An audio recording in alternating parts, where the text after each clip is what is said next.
Alors bonjour, chers frères et sœurs de Lévis, de Montmagny, tous ceux qui nous écoutent de la maison, c'est encore une grande joie de vous retrouver ce matin. On a un beau soleil et je prie qu'on puisse vivre ce soleil-là dans nos cœurs par la parole de Dieu ce matin. On va continuer notre étude, notre 8e capsule sur comment surmonter nos combats spirituels.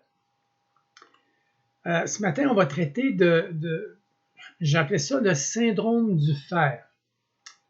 Autrement dit, le syndrome de la course, de la surcharge. On peut même aller jusqu'à l'épuisement ou à la fatigue chronique. Alors, dans nos dernières cellules, nous avons traité de l'anxiété qui peut devenir un trait de personnalité si notre vision de la vie anticipe toujours le pire. On a toujours une peur du lendemain ou une peur de l'inconnu. On a aussi appris que notre cœur ne peut vivre et se réjouir que dans la présence de Dieu, et non pas dans nos circonstances qui peuvent être vraiment difficiles. On avait vu à travers le psaume 118, 24, c'est ici la journée que l'Éternel a faite, qu'elle soit pour nous un sujet d'allégresse et de joie. Et c'est ma prière aujourd'hui.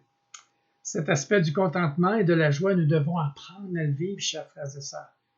Et c'est grâce au Saint-Esprit, grâce à lui que nous disposons d'une puissance en vue de l'endurance et d'un courage nouveau pour affronter l'ennemi, comme les difficultés, et principalement trouver la paix comme la joie qui est en lui. Alors prions quelques instants. Père, apprends-nous à regarder vers toi dans toutes nos circonstances et surtout à demeurer dans ta présence. De demeurer, comme dit le psaume 91, à l'ombre de tes ailes et d'y demeurer dans notre quotidien, parfaitement conscient de ton omniscience, de ce que tu connais toutes choses de notre vie. Dans le beau nom de Jésus, Père, que nous t'avons prié. Amen.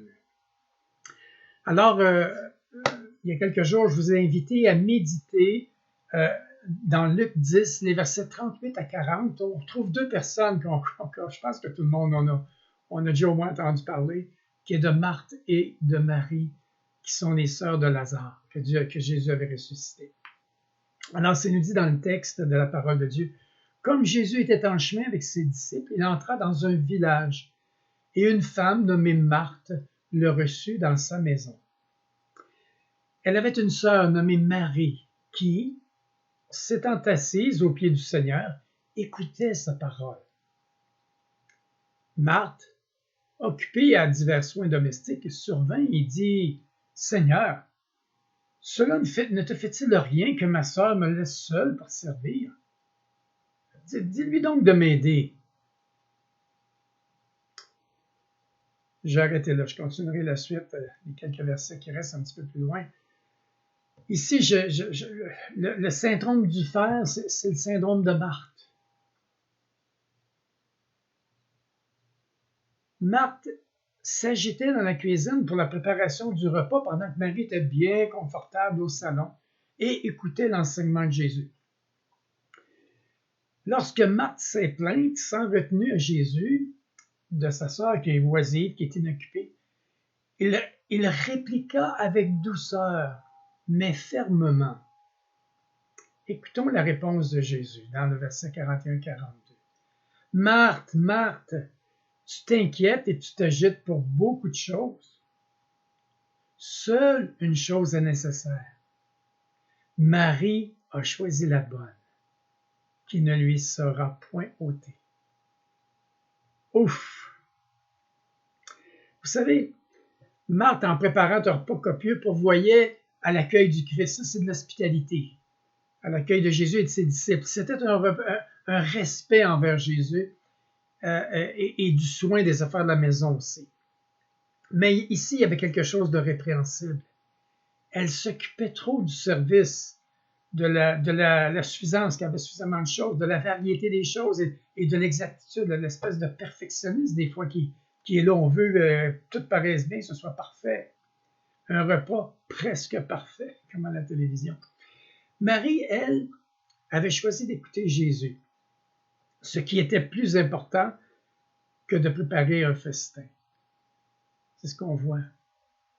Maintenant, laissez-moi vous dire que l'histoire ne vise pas à montrer la valeur de la vie contemplative comparée à la vie active, mais à enseigner que le service pour Jésus ne doit pas être orienté, c'est-à-dire ne doit pas être mal orienté au point qu'on n'ait plus le temps de se mettre à l'écoute du Maître.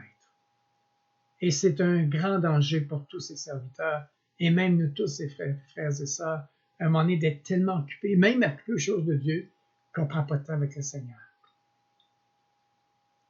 On l'honore davantage en l'écoutant qu'en subvenant avec excès à ce qui peut paraître nécessaire.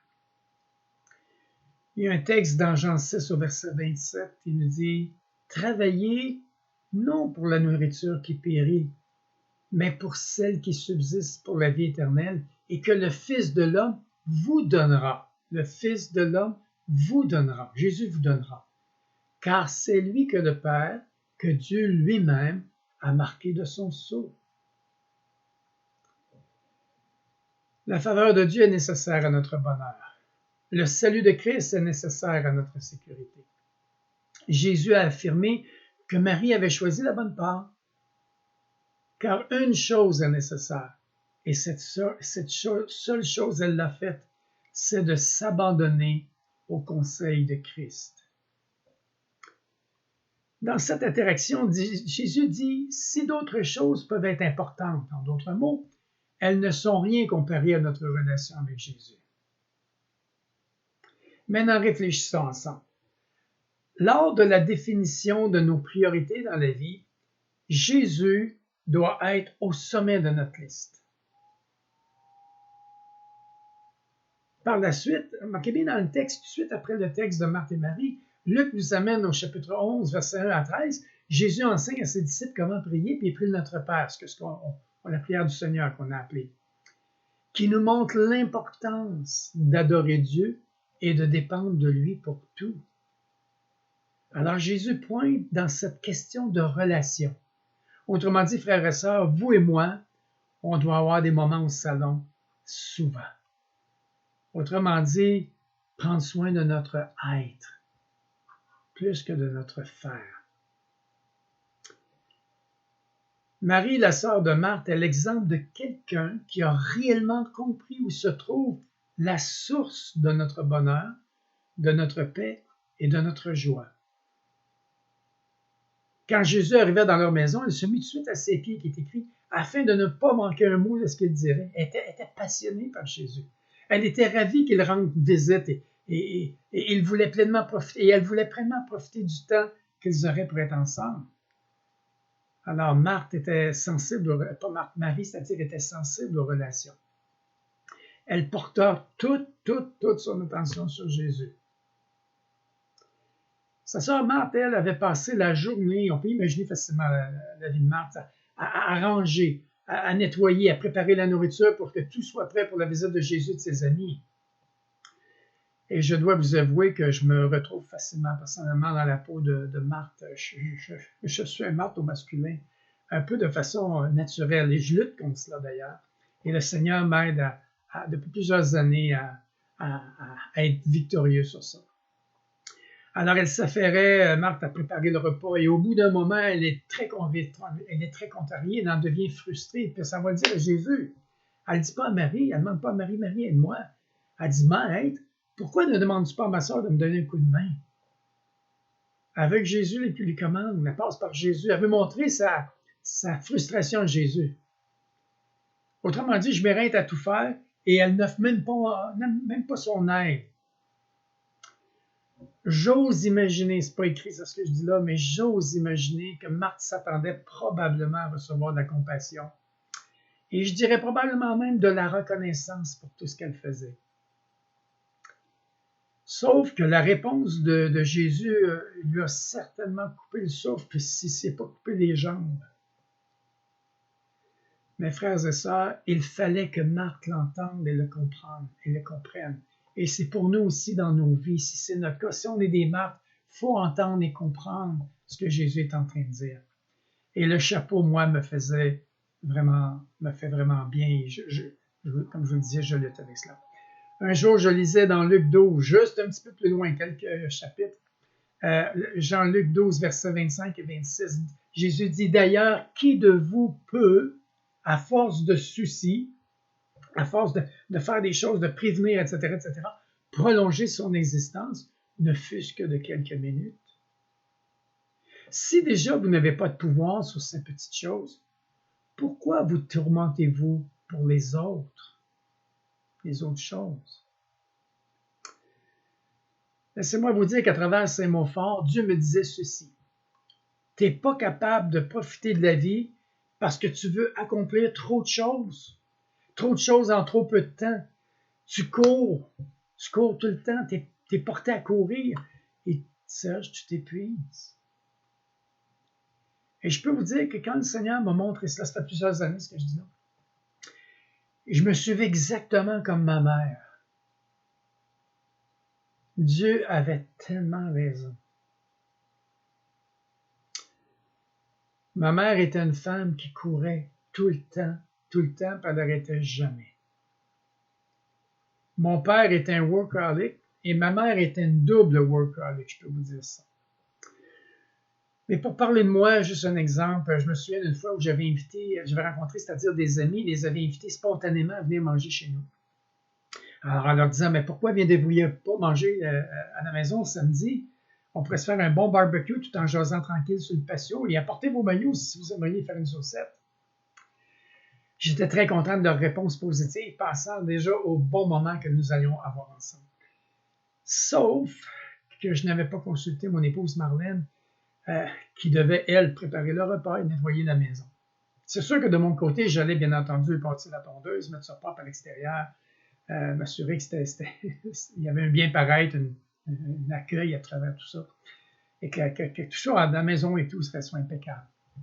On aime accueillir, chers amis, mais en même temps, on aime faire bonne impression, vous savez, on aime donner cette impression-là que toujours tout est en ordre.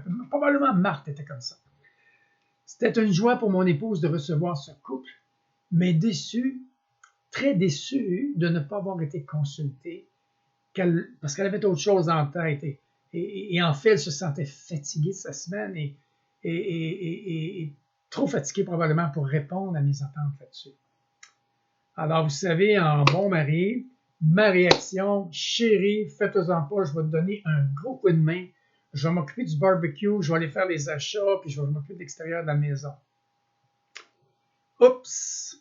Avec peu de temps devant nous, alors, à vos marques! Partez! Alors, je peux vous dire que mon petit barbecue, en toute simplicité, est devenu une espèce de fardeau. Mon syndrome de fer a fait augmenter ma pression et celle de mon épouse Marlène. Comme notre ton, j'oserais dire d'ailleurs que c'est un petit peu élevé. Parce qu'on était sous pression, puis en fait, ce que ça a fait, c'est que ça nous a enlevé pas mal de notre joie de recevoir ces personnes-là. Parce que contrairement à Marie, je n'avais pas choisi la meilleure part.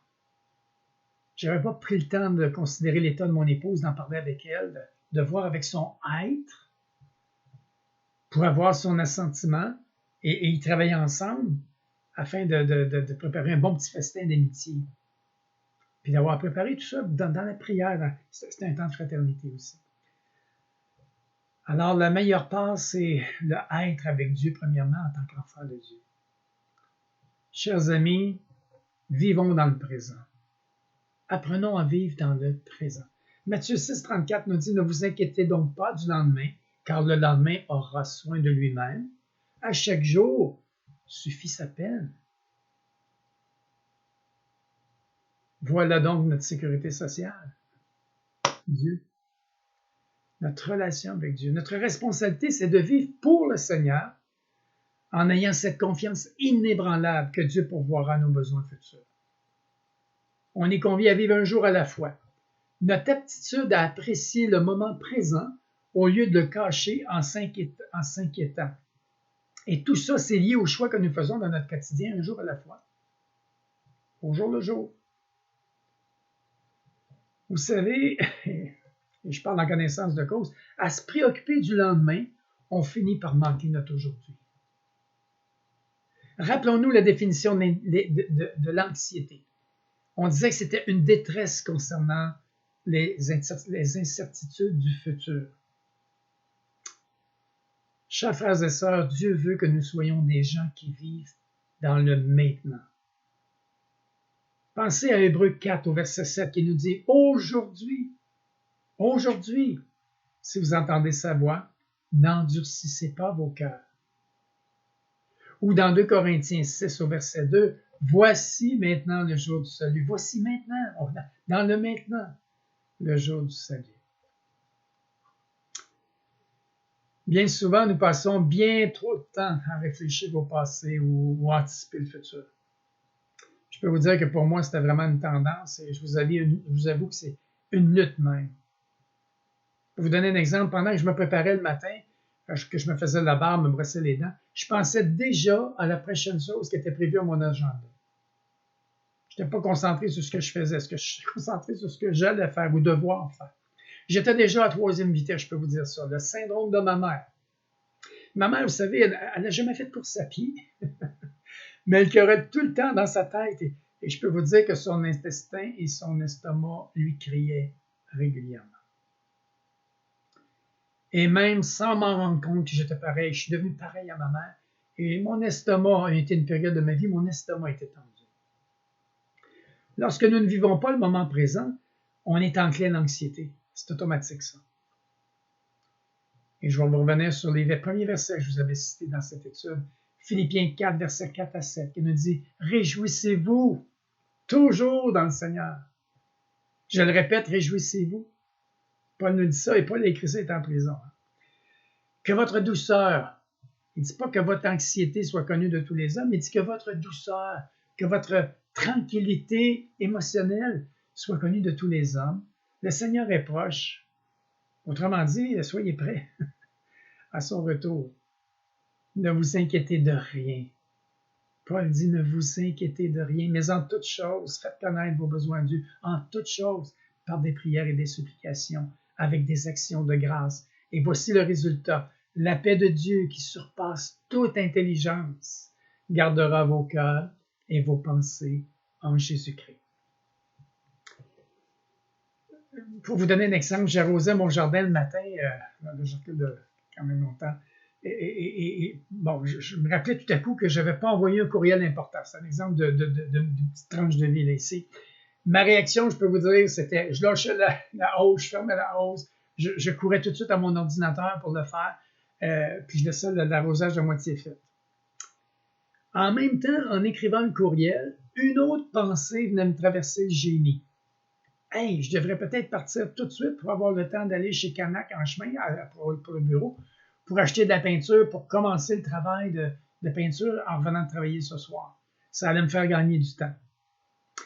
Et hop, j'étais parti pour faire le détour. Mais une fois rendu chez Canac, déjà dans ma pensée, je pensais à mon rendez-vous, que j'avais déjà un rendez-vous à une certaine heure, et je réalise qu'il me reste à peu près rien que 15 minutes, puis il y a déjà une file à la caisse.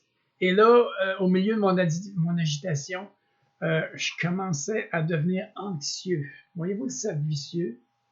Toujours dans le, pas ici maintenant, mais dans le oups, en course. À la fin de la journée, nul besoin de vous dire que je me sentais fatigué et même épuisé. Je faisais la peinture pareil, mais ouf! Voyez-vous le manque de sagesse, le manque de prendre le temps. Si je n'aurais pas fait la peinture, je n'aurais pas envoyé le courriel tout de suite, ça aurait été correct, j'aurais pu ne pas acheter la peinture. Voyez-vous la course. En voulant gagner du temps, je m'épuisais et je devenais anxieux. Maintenant, grâce à Dieu, j'apprends de plus en plus à commencer ma journée dans le salon. Même, je dirais, toutes mes journées dans le salon avec le Seigneur, avec Jésus. Dans un moment présent, dans le ici et maintenant, dans un temps de conversation, de prière, de conversation, un temps de jase avec le Seigneur. C'est mon temps d'intimité pour parler à Jésus, pour lui confier justement les choses, mais aussi recevoir de ce qu'il a à me dire, de l'agenda qu'il veut me donner aussi. J'apprends à vivre le être avant le faire. Avant d'être le serviteur, premièrement, je suis l'enfant de Dieu. Et vous aussi, avant toute chose, vous êtes l'enfant de Dieu. Et Jésus, je peux vous dire, Jésus veut nous instruire et nous accompagner dans notre quotidien. Prions ensemble. Seigneur, c'est ici la journée que tu as faite. Et je prie qu'elle soit pour nous tous, mes frères et sœurs, mes amis qui nous écoutent, tous, qu'elle soit pour nous tous un sujet d'allégresse et de joie. À travers ton processus de nous transformer à l'image de Jésus, nous devons apprendre à nous réjouir, quelles que soient nos circonstances. À prendre ce temps au salon avec toi, à arrêter de courir ou de faire sans cesse pour être capable d'entendre ta voix dans la prière de conversation, dans la lecture de ta parole, dans un temps de méditation, de réflexion. Seigneur, tu es ce qu'il y a de plus important pour nous. Nous savons que toi seul, Jésus, peut nous rendre heureux, peut nous donner la paix et la joie qu'on a tellement besoin, afin que nous choisissions la bonne part de s'abandonner à ton conseil. C'est dans le beau nom de Jésus, Père, que nous t'avons prié. Amen. Alors, chers amis, pour vendredi, je vais vous inviter à lire et à méditer deux courts textes. Hébreux 13, versets 1 à 6, et Matthieu 28, les versets 18 à 20. Et sur cela, je vous souhaite de passer une très, très belle journée et que vous puissiez encore le goûter, entendre, que vous puissiez sentir l'omniprésence de Dieu, parce qu'il est vraiment là, il est totalement présent, mais aussi l'omniscience dans sa direction, dans votre vie. Alors que sa bénédiction vous devance, pour sa plus grande gloire. Amen.